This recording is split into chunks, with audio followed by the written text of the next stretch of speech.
Here at Lady Farmer, we talk about so many different aspects of slow and sustainable living, a subject matter that can at times feel confusing, overwhelming, even misleading. And that's why a few years ago, we set out to write a book that might be a guide for those seeking a life of beauty, simplicity, and sustainability. We're thrilled to be able to offer you our own small guide for cultivating slow living, sustainable simplicity close to home, available in our online marketplace. In the book, we've woven an easy-to-digest narrative of stories, recipes, tips, resources, ideas, and reflection. This collection of essays and resources will guide you to think about your own relationship to the planet, what you eat, what you wear, and how you live a sustainable lifestyle. It also contains a 21-day slow living challenge of daily thought exercises to lead you in the process. For you Good Dirt listeners, we are offering free shipping of this wonderful little book with the code TheGoodDirt in our online marketplace. So use the code TheGoodDirt, TheGoodDirt at checkout when you go to purchase your copy of the Lady Farmer Guide to Slow Living in our online marketplace for free shipping. That's The Good Dirt at the Lady Farmer online marketplace for free shipping on the Lady Farmer Guide to Slow Living. We hope you enjoy it. Thanks, everybody. You know, the natural world is shifting so much so fast these days that gardening is this really unique opportunity to have this optimistic experience around what you want to have happen and then getting to put in the work and then seeing it come to fruition, literally. And, you know, that's not an experience you get to have a lot these days. So, yeah, I think we're lucky to be in the gardening world.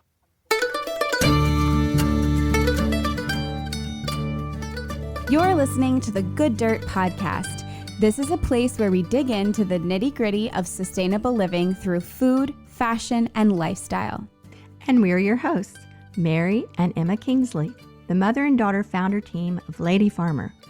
We're sowing seeds of slow living through our community platform, events, and online marketplace. We started this podcast as a means to share the wealth of information and quality conversations that we're having in our world as we dream up and deliver ways for each of us to live into the new paradigm, one that is regenerative, balanced, and whole.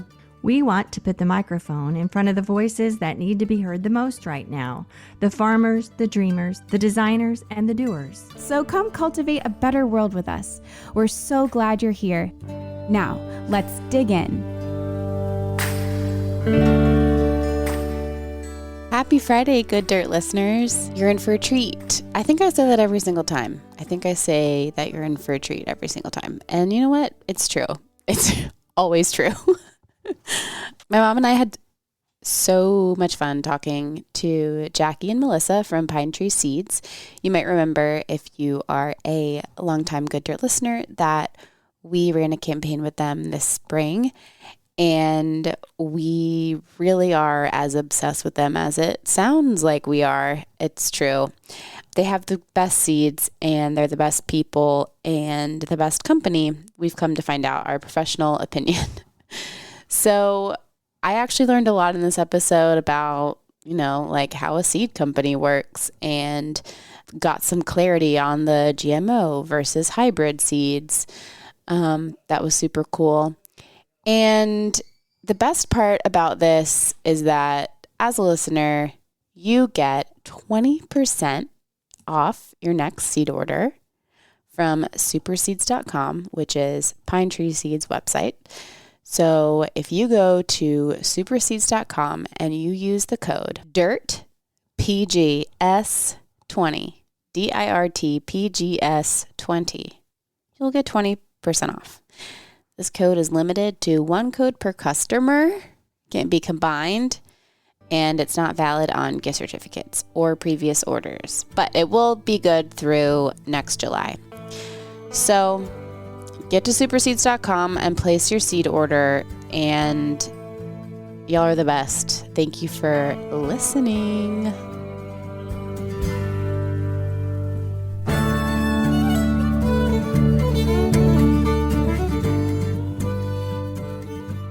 My name is Jacqueline Nielsen, and I have been with Pinetree since I was 21 years old, starting in 1999. I moved to Maine in the end of 1998, and I got my first job, which was Pinetree, and I never left. That's amazing. Yeah, I know, right? My name is Melissa Emerson, and I am the owner of Pinetree Garden Seeds. I took over the business in 2011 from my family when I moved back to Maine after having my first kid.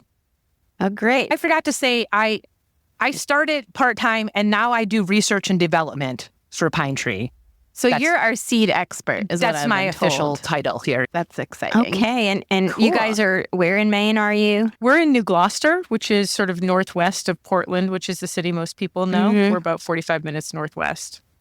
And can one of you, maybe Melissa, speak a little bit to Pinetree and like the history of the company and sort of how you got to where you are now, or at least maybe how you got up to the point where you took over? So the company was founded in 1979. My stepfather was an avid gardener and really frugal, and frankly was not impressed with having to pay for a packet of seeds that had 100 tomato seeds in it. And he knew he wasn't going to use most of the seeds that season and didn't want to have to worry about storing them and paying for seeds that weren't going to get utilized. So it was born out of his desire to make a more practical option for a home gardener, because that's really the niche that Pinetree fills. He started the company in the attic of his home, just a couple packets of seeds with a little catalog that he wrote and sort of illustrated himself. And then over the years, it kind of grew to be more and more of a catalog-based business, and the seed selection expanded to about 1,300 varieties.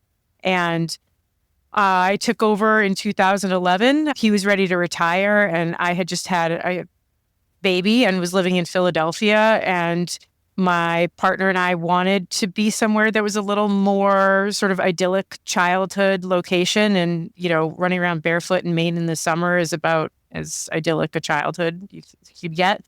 So we came up to sort of see what running Pinetree might be like. And then it became, you know, our family business. And so, yeah, now here I am. That's amazing. So I'm curious, when you came to this family business, was it all this new to you, all the business about seeds and growing things, or how much of that was in your work or career background, if anything? So my stepfather and my mother met when I was, 10 or 11. So he always had the business, but I didn't work in the business growing up. I didn't do a ton of gardening. My whole background is in psychology. And so I worked in the food service industry. So when we first came to the business, it was really exciting from a food perspective. My ex-husband was a chef, so that was a really fun thing for us to explore that component of the business. I didn't have any gardening background whatsoever, and I got really lucky because we had a staff that had been here for a really long time. Pinetree is a really cohesive company. We have a small but mighty team, and I basically had to learn the business from the employees. They showed me the ropes over the years. I've done every job in the building, just like Jaci has. We both joke that there is not one thing we haven't done at some point, whether it is like fixing a label printer, packing seeds, mailing boxes. You know, Jaci has officially held every title that exists at Pinetree. So Jaci, what was your background before you came on board at Pinetree? What was your sort of career, work, interest, background? I was young and just got done traveling. Mm-hmm. I always knew I didn't want to live where I grew up. And I had opportunity to move to Maine. And I love the woods. And it just happened. And we found a little place, a little cabin with no running water. And I opened the newspaper and saw there was an ad for a gardening. I always loved gardening. I didn't do it too much at that point. I had like 2 gardens before I moved to Maine, and they were not good gardens. You know, there's like learning. And then I found Pinetree, and it really developed my passion at that point.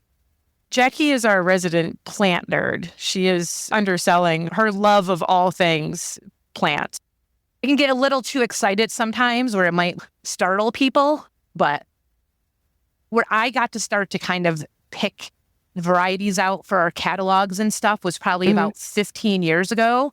And that really made me even more of a nerd. I've grown so many different types of seeds over the years. And I just love plants and outside and trees and all that stuff. So it just kind of came naturally to me.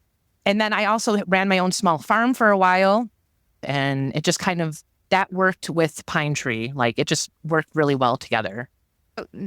That's really an interesting idea about putting together those plant catalogs, because I think most of us listening, we appreciate this time of year when the catalogs start coming and, just pages of beautiful pictures and all these wonderful plants. And everybody who loves gardening knows that rabbit hole of fantasy and hope and delight and fascination and all those things. I mean, garden seed catalogs are a thing, It's a rabbit hole for sure. It is. But when you said that, I thought, wow, I never really thought about what went into putting that together and locating the plant varieties. We have had some varieties that have been here since the beginning of Pinetree, like Mary Washington asparagus. The SKU number for Mary Washington asparagus in our catalog is 1. This is before computers. So that's been with us, 40 plus years? Each season, we go through and introduce new varieties. Like tomatoes are a huge thing, and people love trying tomatoes. That's a big focus. We try to have a new tomato every year, but it can be you can go down the rabbit hole and we have to bring it down because I can have a list of 100 new things I want to pick up, but we don't have space in the catalog. So there needs to be some sort of control. I've already received your new catalog and it's made in order. Oh, awesome. Actually, I looked up what you ordered. I saw that you ordered some stuff. I've ordered a couple of things this fall. And how do you, I'm sure you judge people by their order. So what's your judgment of Mary Kingsley? She's a clever question, Emma. I asked Alex, I think we put an order together for you. You had a bunch of flowers on one order. Mm-hmm. And then I saw that you ordered some plants like dahlias and blueberries and stuff like that. So that's very exciting. We have a fulfillment team that sends all our orders out and we hand pick every single packet. And I'll look at somebody's order and sometimes you can tell the adventurous gardeners because they'll have melancholia on there and hibiscus and other neat herbs. And I'm like, oh, that's an adventurous garden. That's somebody that gets me because I like trying new things. So we try to have some basic, simple things, but also some really unique things that might be a challenge to grow, Yeah, well, I'll tell you a little background on that giant flower order. The last several years, I've been doing this this kind of meadow project where I'm mowing a lot less and creating areas that are just growing up and doing whatever they want. And I've been transplanting perennials and other natives in there. And this is the 3rd year of it. And this year in the spring, I realized I just need more color in. I want more of a splash come spring. I was advised, order some things and, kind of be adventurous, not worry if things aren't native, but a lot of them are, and plant them in the fall. Mm-hmm. And now that, our growing season's longer now, it's a little warmer. It's probably a little safer to grow some things in the fall than it used to be, maybe.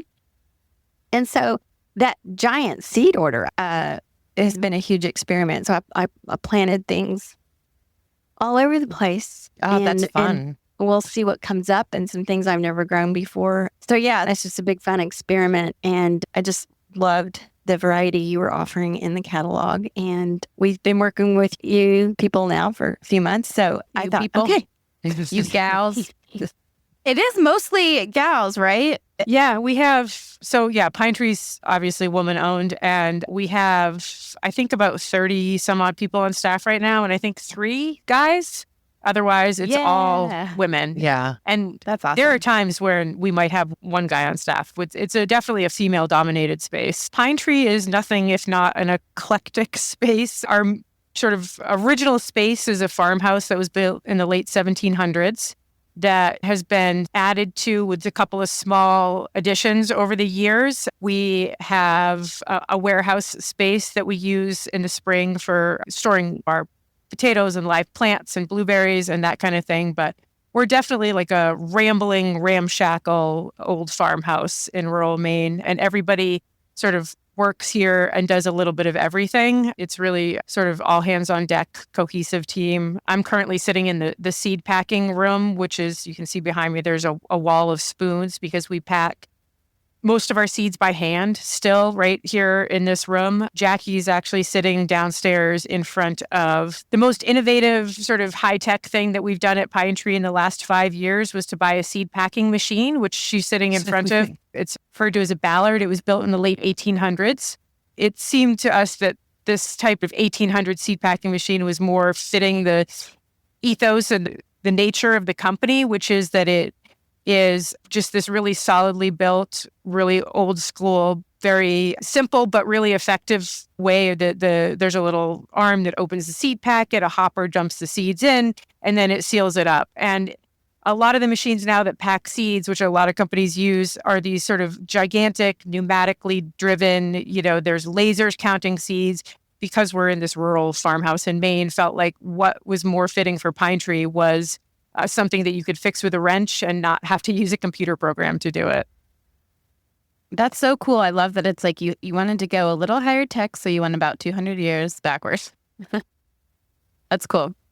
It's really specific to the certain types of seeds that you can use with it. So you can imagine certain types of seeds are not well designed. It's testy, right? That's sort of the beauty of it, is that we have someone on staff who you kind of have to baby it through the process sometimes. And it's particular about what it's going to pack. It likes beans, peas, and corn a lot. Okay. Yeah.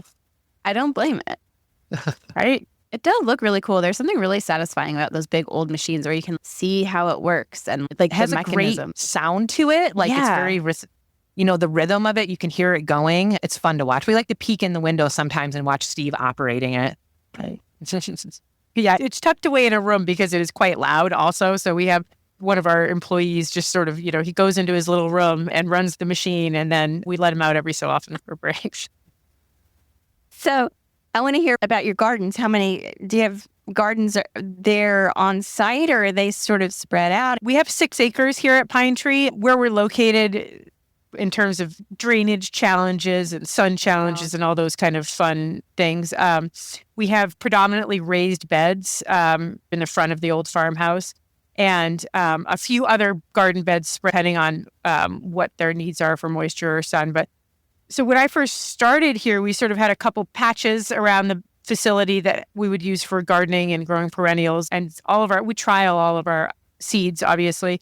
And we had just a few beds. And now I think we have 20 some odd raised beds. Mm-hmm. We're not growing for production. We're sort of growing to trial and do research and development. We're growing for photos. We're growing for taste tests. Every couple of years, we'll sort of grow a bunch of our pumpkins again to be like, does this taste the way we remember it? Does this write-up still seem to be accurate? Are we describing it the way that we want to? Do we want to revisit the way that we're talking about it? How does it compare to other things that we've picked up in that time? And is it growing true to type? Sometimes our customers say, this didn't come out the way that you talked about it in the catalog. So we'll grow some ourselves to sort of look into it and say, does that seem like the seed is representative of what it's supposed to be still? Yeah, we grow a lot. I feel like how our customers grow. Just like with raised beds and some ground stuff. And it's still enough that keeps us. We have like Kim, our garden goddess, is like our full-time gardener during the summer. And she pretty much takes care of it all. But yeah, so we just kind of grow like people do at home. Love the fact that you actually have taste tests. And that's a lot of different pumpkin varieties that you're tasting there. Wow. Yeah, tomatoes. And we like to get input from other the other employees. If you work here in the summer, there's veggies to take home. One of our favorite things to do is take a little break. Everybody would go out to the garden and I'll go around and talk about everything. And then we'll eat the alpine strawberries that are growing in the garden or nibble off some of the tomatoes. That sounds really fun. So I do want to talk about seeds in general. Those of us that are interested in growing things and we buy seeds, you'll often see that a company is dedicated to safe seeds, or they have signed the Safe Seed Pledge. And Jaci, would you talk about what that is and what it means and what are unsafe seeds? I mean, for the Safe Seed Pledge, we just signed that to say that we're not going to sell GMO seeds, which we do not. And actually, up until the last couple years, there wasn't really much GMO seeds available to the home gardeners. But that has changed in the last couple years. They've developed a tomato variety and a petunia variety that have been genetically modified. But that's something that we would never offer. But it's out there now. They have like a petunia that glows in the dark, I think now. Glow in Is the it dark the- petunia? Yeah, Go ahead. I think the glow-in-the-dark petunia has like starfish DNA or something? I think so. Jackie? I don't Pretty know. next level sci-fi, not the kind of thing that we would ever consider carrying.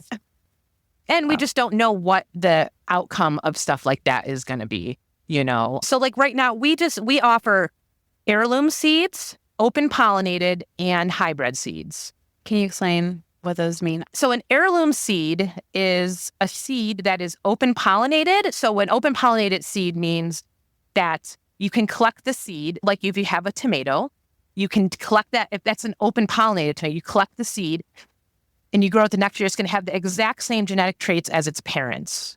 And a hybrid seed is a seed where you have two different parents that you select for their traits and breed them together. And that creates the outcome of that seed. But you have to do that each time to get that You seed. can't just take the seeds and then make the same plant. Yeah, again. and that's why people who save seeds choose open pollinated heirloom seeds, because you can save those seeds easily. I mean, you could grow an hybrid out and save the seed. You just don't know what you're going to get. But you could create something really fun from it, and that's how all these interesting varieties have been started. Yeah, a lot of people like to grow heirlooms because of the sort of heritage and history, and open pollinated is great because you can save the seeds, so it's definitely a more sustainable version of growing. Hybrid seeds are preferred for people sometimes because they tend to be more disease resistant, more drought resistant. They have characteristics around bigger yields, and fruit shape is more consistent. And so they're often really desirable to people who are like a market gardener or somebody who's got a roadside stand and isn't just worried about the flavor of it. They want it to look nice as well. They want it to be a crop that is a little bit more reliable than some of the open pollinated, although those are also very high quality seed varieties as well. But that's where the open pollinated versus hybrid divide comes in for a lot of people, is what they're looking for in terms of consistency or yield or disease resistance. And then, yeah, the GMO is a whole separate thing. It's like, I always think about a hybrid is sort of like the reason that we have different breeds of dogs is that kind of breeding. And then the GMO is sort of the cloning of a sheep strain. That's so helpful. Good explanation, Melissa. Because there's a lot of confusion about GMO and hybrid, I think, sometimes when people first get into the world of gardening, and they're totally separate and distinct. But yeah, that's how I kind of frame it up for people. I'm glad that Melissa said that about hybrid and cloning sheep, because my cursory understanding of the GMO argument is generally I also like to avoid GMOs, but my husband will be like, well, that's a slippery slope, because basically, at one point everything's GMO, because we as humans, we have bred berries to be sweeter because we like to eat the sweet ones. Like genes from another group. That's not it's. I guess it's confusing that it's genetically modified. Like maybe if you're not a scientist and you don't understand exactly what that means, it sounds like everything can be genetically modified. I don't know. Well, everything can be bred, right? But it has to be Yeah. from the same sort of a similar species, right? I can't recall what the genetic modification is of the glow-in-the-dark petunia, but I believe that it is a sea creature DNA that is sort of spliced into the DNA of the petunia. That's like, we're talking about a GMO is created in a laboratory and a hybrid is created in a garden. Right. Like grafting. Yeah. Okay. And those are really different outcomes in terms of what, the GMO piece of it is we're really talking like something produced in a laboratory. We don't know what impact that's going to have on the environment 5, 10, 50 years from now. And that's a much, to me, more frightening way to go about creating food supply. If I see something that's non-GMO, I'm going to lean towards that just because I really don't understand the implications of GMO, Yeah, it's a very long discussion. It can get really deep. This is really helpful. This kind of distills it down. Would you talk a little bit more about heirloom seeds and what makes heirloom seeds and why those are often the choice of home gardeners? Heirloom seeds, they have been around, so they have gone through time. I'm not trying to think of an example of a seed that we have that's been around a while. The mortgage lifter, it's a good story too. Okay, the mortgage lifter. Yeah. I believe it's from West Virginia. It's from the early 1900s. And this guy bred a tomato in his backyard, and he named it the mortgage lifter because people loved it so much they would buy his seedlings, and he was able to pay his mortgage off from selling those. Oh, wow. You know, so it's like stories like that, and it's still a great tomato 100 years later. Mariana's Peace tomato is a great story about a woman who, I believe she was an immigrant from Russia, and she had to escape, and she put the seed in her pocket her dad gave her. And then it came over here to the United States and then got grown out and is now one of the best tasting tomatoes I've tried. Our catalog is full of little stories and heirloom seeds that we have picked up over the years. And we always try to, if there's a story behind it, we try to add that story to it.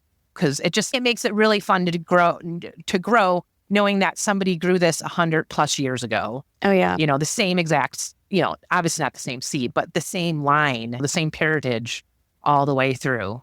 Oh, gosh. People love that. I know. I love it. I think the story of the Nebraska wedding is a good. Oh, that's a great one. Yeah. Nebraska wedding tomato. It is a tomato from Nebraska that brides that's what they got. They got the Nebraska wedding seed when they got married. And that's the story of that heirloom tomato. And it's a great orange tomato also, but it was tradition in that area of Nebraska to give those seeds away on wedding days. That's amazing. Yeah. Yeah, heirloom tomatoes have the best sort of mythology behind them in terms of the storytelling because they are, and it's also like the fruits themselves are part of it too. Like the mortgage lifter tomato that Jaci was talking about, part of the reason that people bought it is because it's huge, right? It's this huge tomato. And that was part of what made it so compelling for people. And that's still what people are seeking out from it now in terms of putting it in their own garden. But when you know the story behind it, it sort of adds a little richness to what you're getting. Yeah, it connects you more. I feel it just, you have more connection to your garden and what you're growing. Okay, I have a question. Go for it. How long do seeds really last? I know that as a seed company, you have to package them for every year. But we read about how oftentimes indigenous people keep seeds for years and years, and they would hide them away for hard times or times of war, and they would protect them for a long time. What can you say about how long seeds actually do last and can be saved for the future? I mean, the short answer is it depends. Okay. And the long answer is, I'll let Jaci speak to this more, but sort of the broad strokes is it's really varieties, well, not variety specific, but it's really sort of species specific in the way that like onions they degrade really quickly over time. Other things like lettuces can last a really long time. If something is stored properly, it can have a really long shelf life. And that means stored in a cold, dark, not humid environment, right? So we want the seed to be in a state of dormancy. And that's why you read about seed banks are sort of buried underground in these really, really cold climates. And that is the idea that the seed is going to remain inert until it's exposed to heat or moisture and sun. Yeah. We test everything every year to determine its viability. And then there's often this thing too, where like, not everything's going to be 100% germination rate. Some of them degrade slowly over time, and some of them degrade really, really quickly. You can save onion seeds as carefully as you want, but from one year to the next, your germ rate is going to drop by 50%, generally speaking. One of the oldest seeds we've ever had here that I had to get rid of, and it still was germing all right, but I said, it was from 1998, and it was an Irish moss seed. Irish moss? Okay. Yeah. Yep. Well, you have moss seeds. Mini dianthus. Oh. It's not really a moss, but it looks like moss. It's really cool. It's soft and it forms little mounds. And the flower is like, I use my iPhone and zoom in to be able to see the flower. But that's an example. And that still had great germination. But I'm like, it's 25 years old. Wow. So it's just, you sell it like as a ground cover. Yeah, it's kind of like a ground cover. That sounds of cool. Varieties that we offer. I want some of that. Yeah, it's cool. It's fun. Is it really complicated and scientific how you do these germination tests? We have this big stainless steel container we keep heated and we control like a controlled environment. And we literally go through and count out 100 of every single seed variety, put them in the germinator and keep track of how long it took to germinate, what the germination percentage, what the lot number is. Like we have a whole computer spreadsheet of all that stuff. And so if somebody were to call us and say, oh, this tomato, I only got 40% germination, we look at it and be like, well, we got 85. So what's going on? And then that's where our customer service would come in and try to help our customers maybe understand what could have went wrong and then help them through the process of maybe regrowing it, and we'd send them another pack of seeds. So do you have like a whole team on this doing these germination tests? No, it was me for a while as part of my job, but now I do have 1 to 2 people that help with that. Yes. Okay. Yeah. So what does a day at Pinetree Seeds look like? I imagine it's different in every season. So just give us an idea of what it's like, the seasonal flow at Pinetree Garden Seeds. Sure. Our catalog drops in November for the bulk of our customers. That's when we start to see an uptick in orders and we bring in our seasonal staff. We have 1,400 varieties of seeds, but right now we're looking at close to 3,000 products total because we sell garden-related supplies, soil, composts, kitchen gadgets, essential oils, spices, teas, and other homesteading-related products. And so we have a team of people that are walking around and picking orders by hand on the floor, and then they're bringing them out to our shipping room, and we're stuffing everything in our mailers and shipping them out. You know, we have probably 8 to 10 people working on fulfilling customer orders by hand every day. And that will ramp up through January, February, and March. And then we have a team of 5 or 6 different folks who are answering customer phone calls and emails and working to troubleshoot. Like Jaci said, people call us and say, this seed didn't grow. And our first question is, well, tell me about your process. Like, did you have bottom heat? Did you grow it on the top of the soil? Did you stratify it or cut it to sort of help it move along in the process? So we want to sort of help everybody be successful with that. And sometimes there's a real learning curve with gardening. Some things are really easy to grow and some things are always going to be an experiment. And so that sort of sustains us until March when we start shipping potatoes and blueberries and raspberries. All of those come in from our growers and we ship that stuff out right through May, and then we move immediately. And during that process, we've also started germination testing. Then we move sort of in May into let's prep for next year, which is packing 800,000 packets of seed by hand and planning on the trial gardens and sort of prepping for the coming season, which is what we do May, June, July, August is all sort of like getting ready for next year. And you saw the catalog process in there in the middle of summer. Sure. We start working on the catalog and that's due and we have that ready by the beginning of October. So there's a lot that happens in the off season, but it's great because it's a nice cycle that we go through every year. Yeah, it's slow living through the seasons. Mm-hmm. Slow living through the seasons at a seed company. I like that.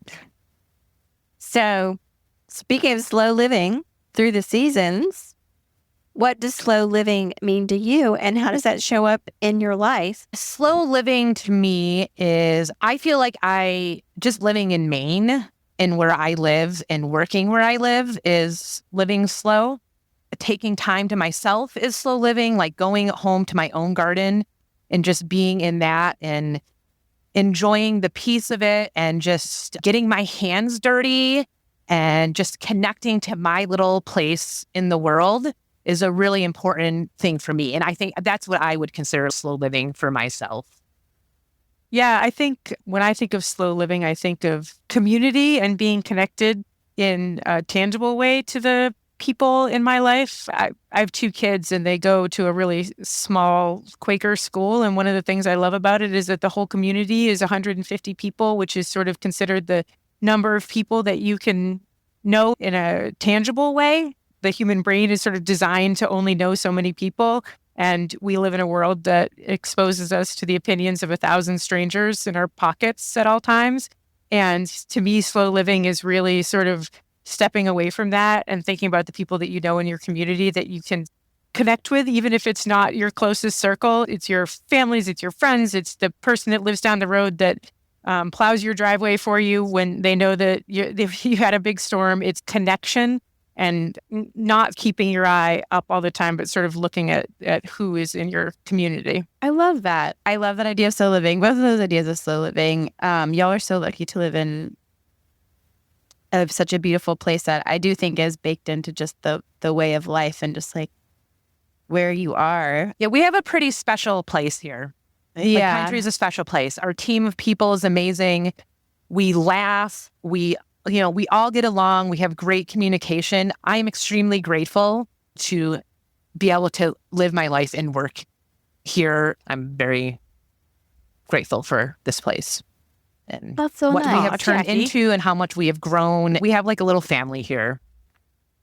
It's so easy to feel like, especially I guess with like you were saying, Melissa, like with the screens, being behind screens all day, it's just so easy to forget that like there's a lot of people like on the other side of those screens, and it's sort of doing all the clicking. And anytime you click, it sets off a whole string of most likely people doing things to get you your thing. Yeah. Anyway, When you call Pinetree, the thing that picks up, the first thing it says is, hold on while I get you to a real life person to talk to. yeah. Because if it was really important to us, there's a person on the other end of the phone who wants to talk to another person. And that's sort of a dying art, which is weird to say, but it's true. Totally. That human connection piece of it.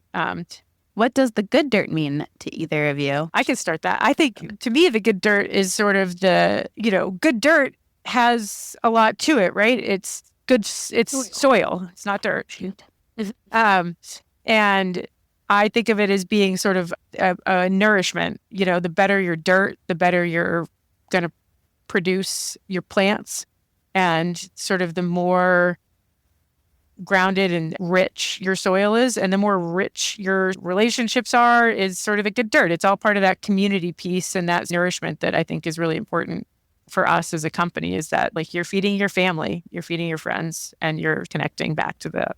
That's what I think of when I think of sort of that literal or metaphorical. Melissa, I think that's the word I was missing. The word grounded. That for me, I think that's kind of the idea of being grounded, the good dirt, getting your hands dirty and just feeling the soil and the earth. And that it's so important to our everyday lives. And I think people forget about it. And like that top 6 inches of topsoil is what keeps us going. I mean, we need it. And just embracing that and just connecting to it and being grounded to it. Thank you so much. Thank you guys.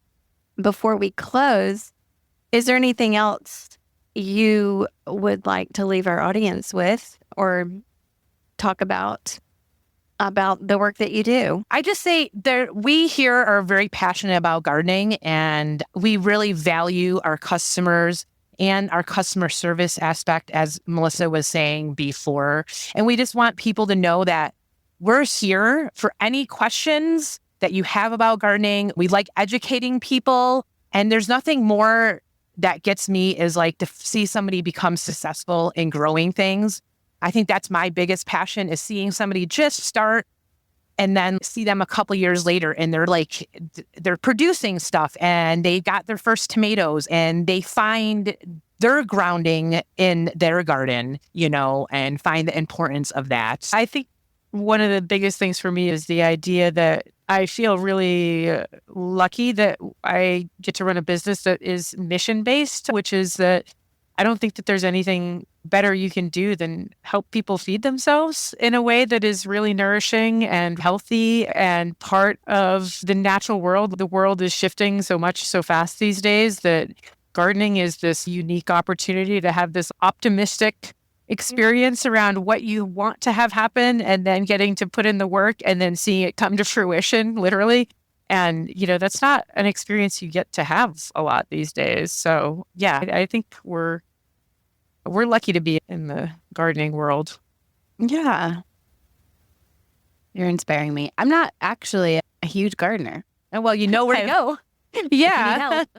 I do love everything about gardening, and my mom's obviously very into it, and I sort of love just like soaking it all up, and I love eating the delicious things that she grows. I'm always, after conversations like this, I'm always really inspired to, it can just be so intimidating for someone like me who doesn't do it, and like, where do you start? But anytime I have this conversation, it's like, it's just not that hard. It's okay. I mean, You I can think the start best small. thing about gardening is, you start small. You grow some lettuce, and then when it doesn't work out or you forget to water it, it's not the end of the world. You grow like snap peas because kids love to eat snap peas right off the vine. So you don't even have to cook them. And then they had veggies. So, there's these really easy things that you can do. If you want to make your life really complicated and have it take over your summer, you can. It's really easy to do that. But it's also really easy to keep it simple and keep it small. I don't have a huge garden at my house because I have the benefit of getting first dibs on everything we grow out here. I'm lucky to reap the benefit of that. It feels intimidating to get started if you're fresh to it. But as long as you go into it with the attitude that it's not that serious, then you'll be a Because they're always learning. It's been 25 plus years since I've been gardening. And one of the reasons I love it is she's always learning something new. Yeah. And there's always something different you can do and try. Yeah. I love hearing it's not that serious. It's not that deep. It's not that deep. Because it kind of is deep, but it's actually not. It's deep in the good dirt, Emma. Yeah. Yes, exactly. So What's the best way for people to find you and follow you? Our website is superseeds.com, superseeds.com, as in aren't your seeds super great? We're on Facebook and Instagram as Pinetree Garden Seeds. We also have a Facebook group called Rooted. Our customer service manager and Jaci are both really active in that group, so you can get insider info on new varieties. We also publish all of our sales there first, and sometimes we do promos just for that group. So that's a fun place to be part of. Oh. And right now, our Instagram is really fun because we have an elf on the shelf going around at Pinetree. Maybe or maybe not a twin for our customer service manager. So they work together sometimes. But yeah, I think those are all the spots where we're most likely to be found. Cool. thank you. So everybody look that up. And as you're ramping up for your garden next spring, be sure and go to superseeds.com with the coupon. Thank you all so much for your time today. It's been really fun. And I've been really looking forward to talking to you and hearing all about seeds. So thank you. Thanks for having us. Thank you. Thanks for having us.